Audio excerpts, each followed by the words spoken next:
ẹ wo kan tó ṣe eléyìí bọ́ lọ́wọ́. ìkúnlẹ̀ abiyamọ o gbogbo abiyamọ ayé ẹ dákun ẹ ṣàmì àdúrà a ò mà ní fojú sunkún ọmọ. ìṣẹ̀lẹ̀ burúkú kan mà ló ṣẹlẹ̀ ní ìlú ìkòròdú ní agbègbè òwútú ní igbó olómù junction ní kùtùkùtù òwúrọ̀ yìí ní ẹni 16/18/2025 ọjọ́ sátidé níbi tí a ti rí ọmọkùnrin kan tó ń ṣiṣẹ́ iná tí àwọn olóyìnbó ń pè ní electrician. ó máa ní àwọn kan pè wípé kó wá bá wọn wọnú àwọn wípé transformer àwọn kò fún àwọn níná, gbogbo ará àdúgbò níná àwọn ò níná. lọ́n bá pe ọmọkùnrin yìí ṣe bẹ́ẹ̀ ó rò pé iṣẹ́ ajé ni ohun tá a máa jẹ là ń wá kiri. Elédùà ò mà ní jẹ́ àpàdé ohun tó máa jẹ wá. èyí ló mú ọmọkùnrin yìí tí ó gòkè lọ láti bá wọn wo iná, ṣùgbọ́n ó mà ṣe o. ọmọkùnrin yìí ló bá ṣe bẹ́ẹ̀ níná bá gbé ló ní kóun tiẹ̀ ṣe pé kóun ṣe bí ọkùnrin kóun wá bóun ṣe máa bọ́lẹ̀ lórí transformer yìí lórí òpó yìí, ṣùgbọ́n nígbà tó máa bọ́lẹ̀ gbì lọmọkùnrin lulẹ̀. nígbà tó lulẹ̀ làwọn èèyàn bá dùn wípé wọ́n bá gbé ṣùgbọ́n hospital kan ìyẹn ó wà ní ẹ̀gbẹ́ ibi tí wọ́n ti pè é láti wá ṣiṣẹ́. ló bá rọ̀ṣì ọmọkùnrin yìí lọ sí hospital náà, ṣùgbọ́n àṣẹ̀yìnwá àṣẹ̀yìnwò ọmọkùnrin yìí gbèkúrú jẹ lọ́wọ́ ẹ̀bọra eléru sunko. ọmọ yìí dágbére fáyé, ṣùgbọ́n ní yàjóyàjó ni wọ́n fi ọ̀rọ̀ yìí tó ilé iṣẹ́ Òwútú FM létí náà bá débẹ̀. nígbà tí wọ́n máa débẹ̀ gbà táwọn èèyàn máa sọ̀rọ̀ abiyamọ ayé ẹ dákun ẹ ṣàmì àdúrà a ò mà ní fojú sunkún ọmọ wa ò ní kú lójú ẹ̀mí wa. wọ́n jẹ́ kó yé wa wípé ọmọkùnrin yìí nìkan ló kù lọ́wọ́ àwọn òbí tó bí. wọ́n ní pé Ṣẹ́gun lórúkọ ọmọkùnrin yìí jẹ́.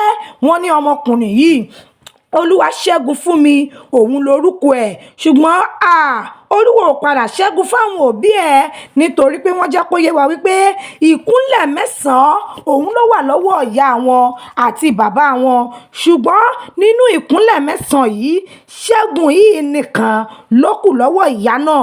àwọn ìkúnlẹ̀ 8 tó jẹ́ wípé ọmọ 8 ó ti kú lójú ayé ìyá yìí, ṣùgbọ́n wọ́n jẹ́ àtúmọ̀ wípé Ṣẹ́gun ò ní bàbá láyé mọ́.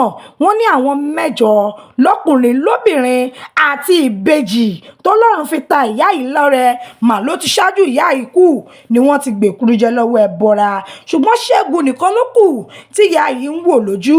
àwọn èèyàn sùn síwájú wọ́n ní Ṣẹ́gun wọn ló kọ́ṣẹ́ alumílíọ̀n ṣùgbọ́n ó tún wà lọ kọ́ṣẹ́ electrician ní mùsùlùmí. nígbà táwọn èèyàn ń sọ ìròyìn lẹ́kùnrẹ́rẹ́ fún àwọn Òwútú FM wọ́n tún jẹ́ kó yé wa wípé ní ìgbà tí Ṣẹ́gun ti bẹ̀rẹ̀ tí ń ṣiṣẹ́ electrician yìí àwọn èèyàn mọ̀ ìlú mọ̀ọ́ká ó sì ń ṣiṣẹ́ náà kó tó di wípé àwọn tó pè wá pé wọ́n ní pé Ṣẹ́gun ló ń tọ́jú ìyá rẹ̀ torí pé ìyá rẹ̀ kò ní egungun ara ṣòjòjò fún ìyá náà ò ṣe àìlera púpọ̀. wọ́n ní ìyá náà ti ní stroke ìyẹn tó ń pè ní àrùn rọpárọsẹ̀. wọ́n tún jẹ́ kó yé wa wọ́n ní ojú ń yọ̀ ìyá yìí lẹ́nu. wọ́n ní Ṣẹ́gun yìí nìkan ló kù fún ìyá yìí tó ń tọ́jú ìyá yìí. wọ́n jẹ́ kó yé wa pé inú igbó olómù ni Ṣẹ́gun ń gbé. wọ́n tẹ̀ jẹ́ kó yé wa wípé Ṣẹ́gun gba ilé fún ìyá yìí ni ó fi ìyá yìí sí ilé náà ó ní kí ìyá máa gbé nílé yẹn. Ṣẹ́gun òun gbé ní ilé míì tí ò jìnnà sí ibi tí ìyá náà ń gbé. wọ́n tún jẹ́ kó yé wa wípé tó bá ti di àràárọ̀ Ṣẹ́gun ló lọ ń tọ́jú ìyá náà á wẹ̀ fún ìyá ẹ̀ á ṣe ohun tó yẹ kó mọ́ ṣe fún ìyá. wọn ní bó ṣe ń ṣe é fún nìyẹn. wọ́n tún jẹ́ kó yé wa wípé ìyá yóò lè ṣàlàyé má rí Ṣẹ́gun ní ọjọ́ kan torí Ṣẹ́gun ló ń ṣe oúnjẹ fún ló ń ṣe gbogbo ẹ̀ fún. wọ́n jẹ́ kó yé wa síwájú pé Ṣẹ́gun nìkan ló ń ṣe ọmọ fún ìyá yìí.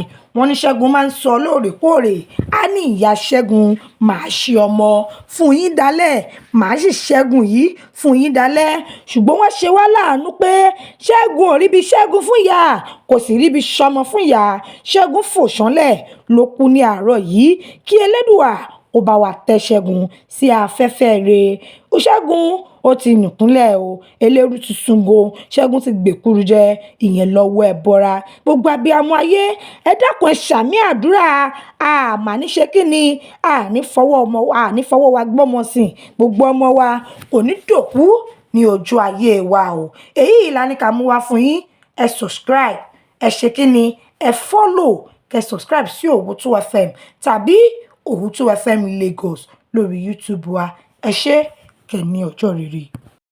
Thanks for watching. Kindly subscribe to our YouTube channel, Owutu FM Lagos. Bye.